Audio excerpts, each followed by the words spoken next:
It was late November in 1989. My name is John McGregor, and this is my story. The wind howled through the dense forest, sending a shiver down my spine. I trudged forward, my boots sinking into the icy snow with each step. This was my first expedition to Alaska, and little did I know that it would become a nightmare beyond my imagination. As dusk settled upon the wilderness, the temperature dropped dramatically.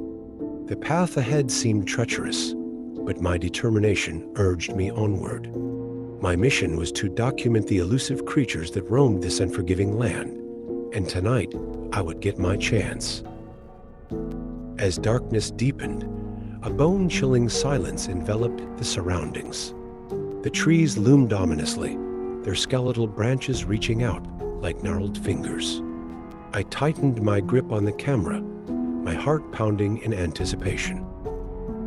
Suddenly, a low growl echoed through the forest, freezing me in my tracks. My breath caught in my throat as I strained to listen. The growl grew louder, morphing into guttural snarls that resonated through the night. Fear gripped me like a vice, and I felt an overwhelming presence watching me from the shadows. My instincts screamed at me to turn back, but my curiosity held me in place. I had come too far to give up now. A rustling in the underbrush snapped me out of my thoughts. My eyes darted around, searching for the source of the disturbance. That's when I saw a towering figure emerging from the trees. It was massive, covered in matted fur, with piercing red eyes that glowed in the darkness. My blood ran cold as I realized what stood before me, a creature of legend, a Bigfoot. The creature advanced towards me, its heavy footfalls shaking the ground beneath me.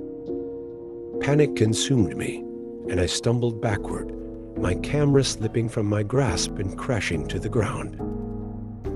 In a primal display of strength, the Bigfoot lunged at me, its razor-sharp claws swiping through the air. I narrowly dodged its attack, scrambling to my feet and sprinting through the forest, desperate to escape its clutches. But the creature was relentless, pursuing me with an otherworldly speed. Its monstrous howls echoed through the night, sending chills down my spine. I could hear its heavy breaths on my heels, its presence looming closer with each passing second. My lungs burned. My legs threatened to give out, but I pushed forward, driven by sheer survival instinct. I stumbled upon a small clearing, its moonlit glow offering a glimmer of hope.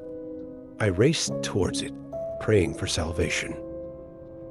As I burst into the clearing, I stumbled upon a makeshift shelter, a refuge abandoned by some previous traveler. With no other choice, I jumped inside, my heart pounding in my chest. The creature's enraged roars and thunderous footsteps grew louder, closing in on my hiding spot. I held my breath, praying that I had gone unnoticed. Time stretched agonizingly as the creature circled the clearing, its heavy breathing filling the air. Then, as suddenly as it had appeared, the Bigfoot's presence vanished, swallowed by the darkness. I waited in silence, my body trembling with exhaustion and fear.